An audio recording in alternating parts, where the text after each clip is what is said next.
What's going on, everyone? Welcome into NBA Weekly, presented by BetDSI. I'm your host, Harris Rubenstein. Over 20 years of business for BetDSI, guys. Use that promo code CHAT120. We're going to be bringing them up a lot this show. Got a lot of different odds to go through. Rookie of the Year, NBA Finals odds. So just go sign up now. chatsports.com/bet. You can keep up with me. I'll tell you the best guys to bet on as we go through the top 10 rookies in the NBA.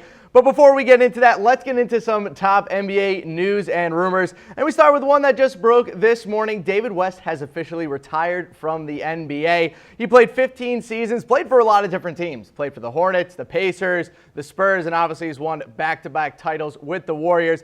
Throwback to when David West was on that Hornets team with Tyson Chandler and Chris Paul. That was such a fun team to play with. I know you can play with legendary teams in NBA 2K. I always wish they put in that Chris Paul, Tyson Chandler, David West team. But West was really ring chasing after he left the Pacers, played for the Spurs, and then jumped to the Warriors as well. Won his 2 titles, and he hasn't really gotten that much attention at all as a free agent this past offseason. But it's time for him to go. Maybe we'll see him in the Big Three. I could definitely see David West as a Big Three kind of guy. So he retires this morning. Adios to you, Mr. David West. All right, let's get to our next rumor here. The 76ers are apparently going to wait until 2019 to hire a new GM, which means that Brett Brown, the current head coach, is going to stay on as the acting GM while he, continues to coach this team.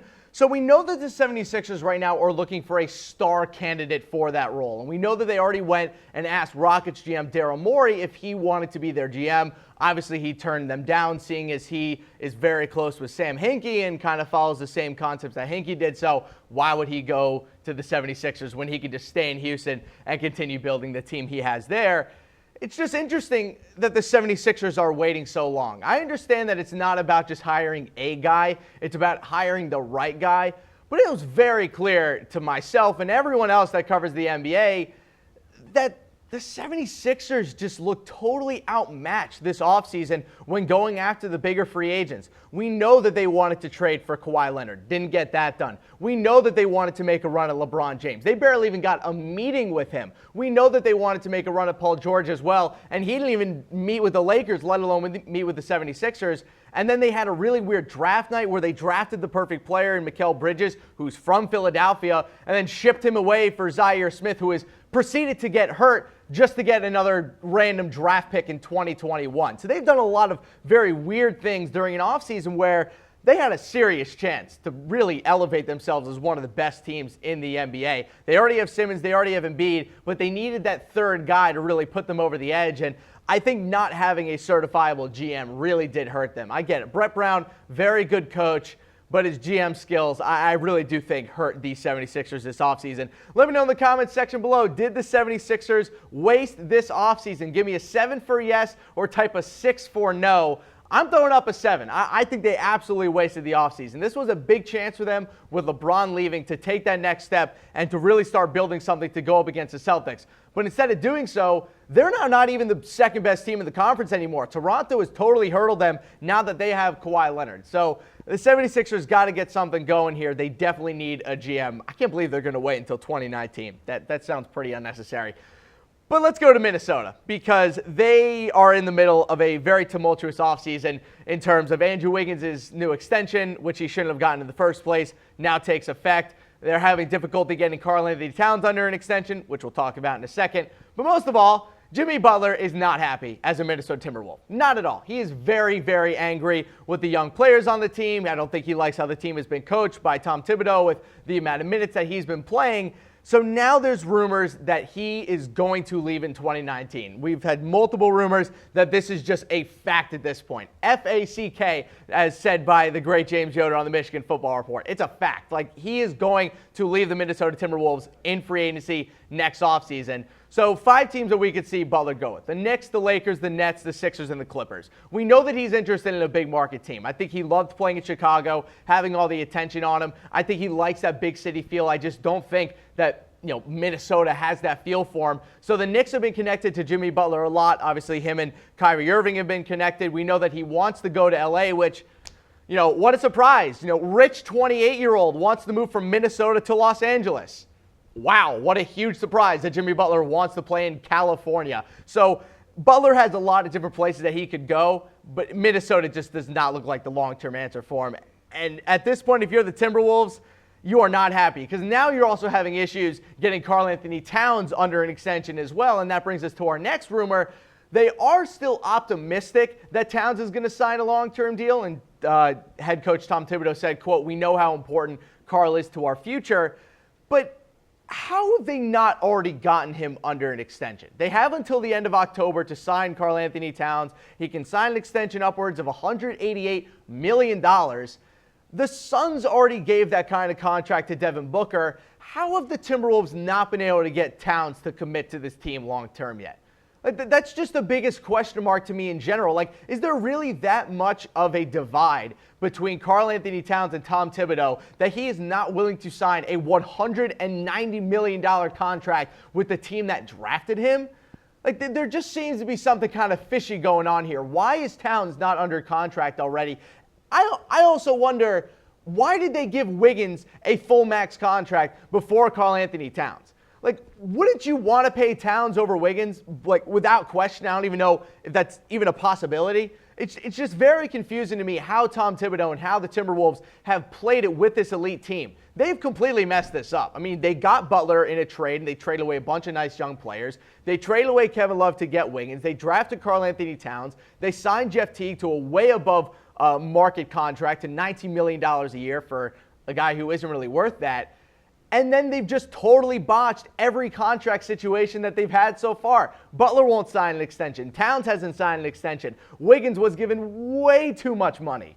So you have to wonder, are they simply just not meant to be an elite team? I mean, they had so many years in there with Kevin Garnett that they just completely failed. David, Kahn drafted, both Ricky Rubio and one of the biggest point guard busts of all time over Steph Curry.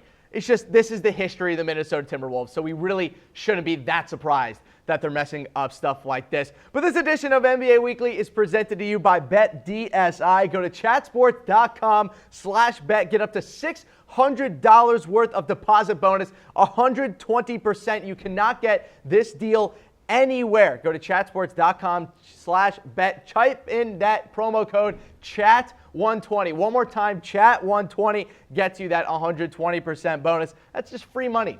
It's just free money to wager on, ladies and gentlemen. Make sure to use that promo code today. Let's go to our next rumor here. Kyrie Irving and Gordon Hayward. This is music to my ears. You guys know that I rep the Celtics when I can. You know that I'm waiting for this team to turn into the dominant team I know they can.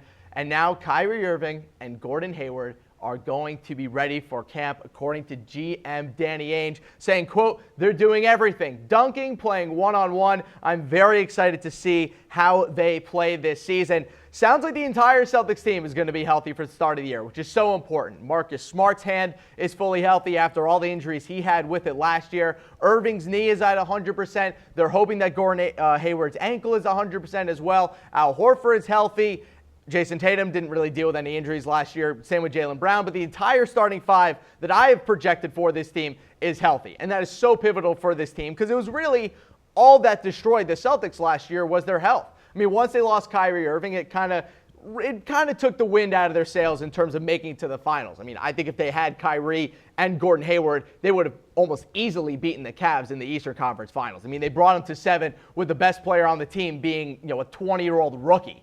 So if you look at this lineup right now, this is just insane. This is the second best starting lineup in basketball as ranked in our top 10 starting lineups video, which, by the way, almost has 700,000 views on YouTube. Go check out that video on the Chat Sports YouTube page. But with Hayward healthy, plus Kyrie Irving, this team is going to be absolutely ridiculous. But the biggest problem that I think I foresaw, along with a lot of other NBA people, was that the Celtics might have had some struggles kind of sharing the ball around. I mean, there's a lot of mouths to feed here with Kyrie, Gordon Hayward, Jaylen Brown, Jason Tatum. But we had Jason Tatum now kind of going on a little media run here. He's been on a couple podcasts, got interviewed by Sports Illustrated the other day. And he says, quote, "We're all professionals. We're going to find a way to make it work." And this is also coming off of Jason Tatum saying that he will come off the bench if it is necessary. And I think that's huge because we saw last year with the Celtics, and I know that Aaron Baines isn't exactly a household name, but Aaron Baines was a great player for them last year on the defensive side of the ball. He solved a lot of their issues on the defensive glass, a lot of their issues with them not being able to match up against some of the bigger centers in the NBA. So if Jason Tatum is willing to come off the bench for this team and play a super six-man role along with Terry Rozier and Marcus Smart coming off the bench, this team is going to be stupid good. I mean, their second unit is going to be as good as some teams' starting fives.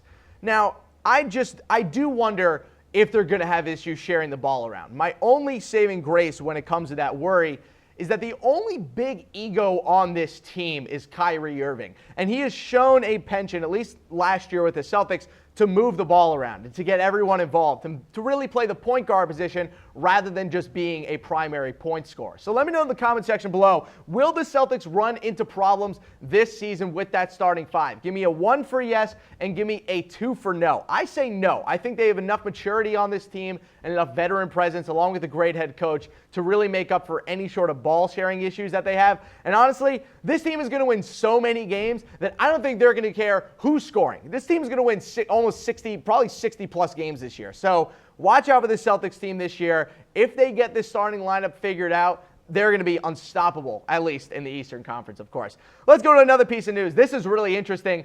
NBA players are now allowed to wear any color shoe that they want. The league is removing all shoe color restrictions for the upcoming season. Their only restriction are third-party logos and any sharp or protruding objects. Can you imagine LeBron James running down the court with, like, with spikes coming out of his shoes or something, like a huge Mack truck? That'd be the scariest thing ever. Obviously incredibly dangerous, but I think that'd actually be pretty fun to see, just him with massive, like, LeBron spikes, and they're just coming off of the edges there.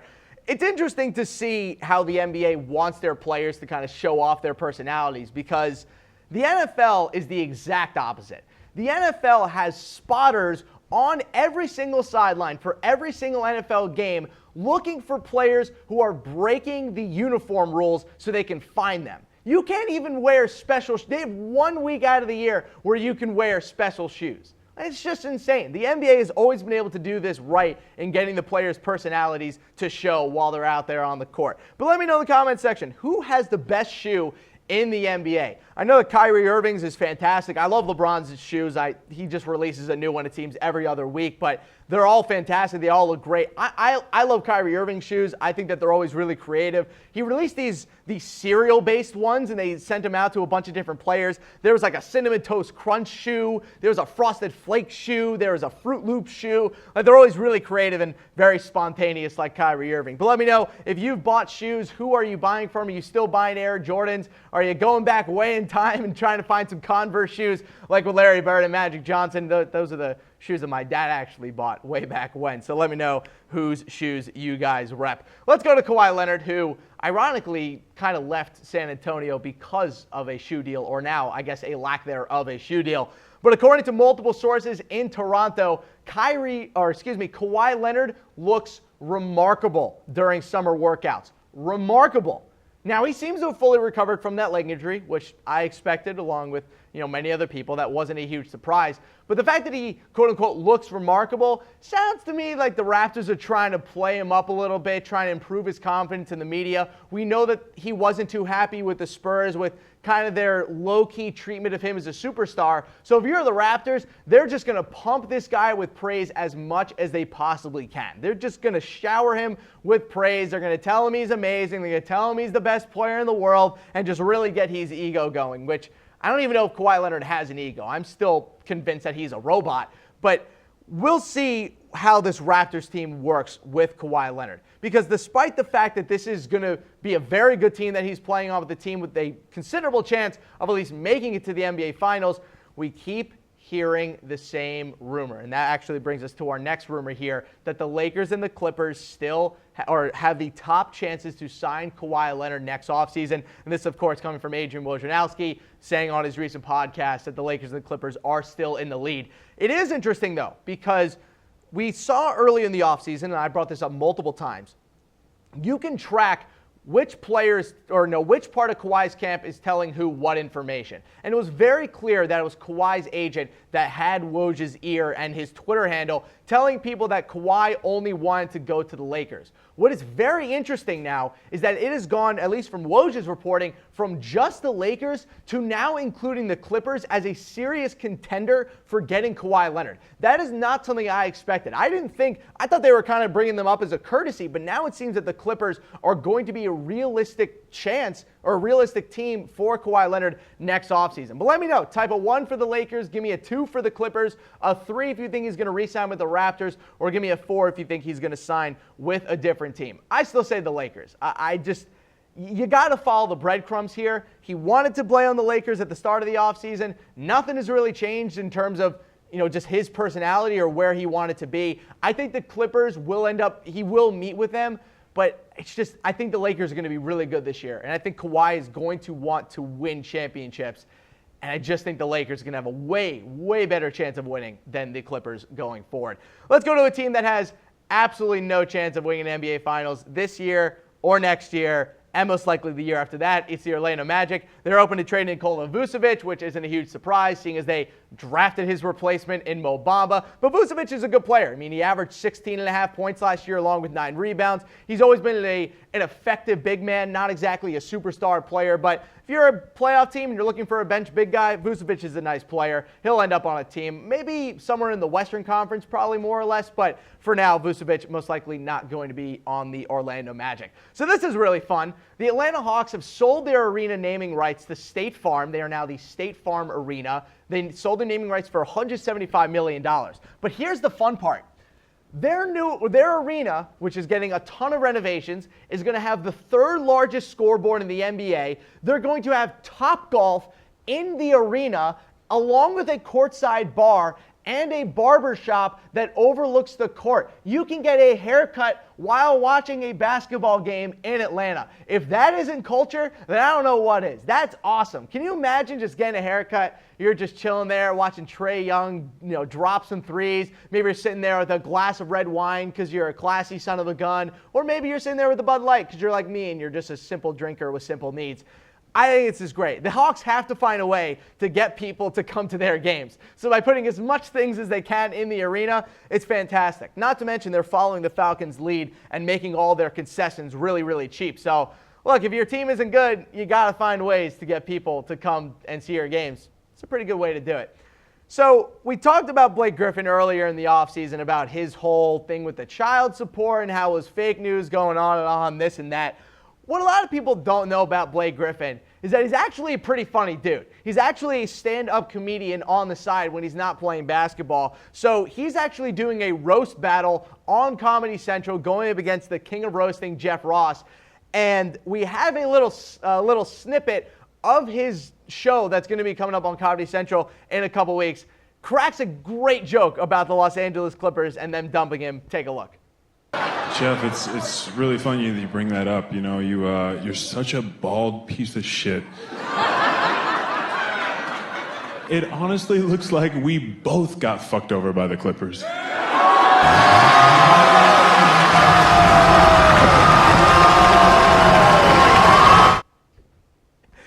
That was great. That was funny. Good for you, Blake Griffin. That was a great joke. There's nothing really else he can do at this point than joke about the fact that he signed a supermax deal with the Clippers and they traded him away 5 months later. Like, there's nothing you can do except just make it into a joke. I mean, he still gets his money. He's still in a decently big city in Detroit, but that was funny. I'm actually going to watch this entire thing. It's going to be really good seeing him do a full-on roast with Jeff Ross. Again, he is a stand-up comedian on the side, so he has to have some sort of legitimate skills that they're bringing him onto Comedy Central. So make sure to check that out. Apologize for the not safe for work, by the way.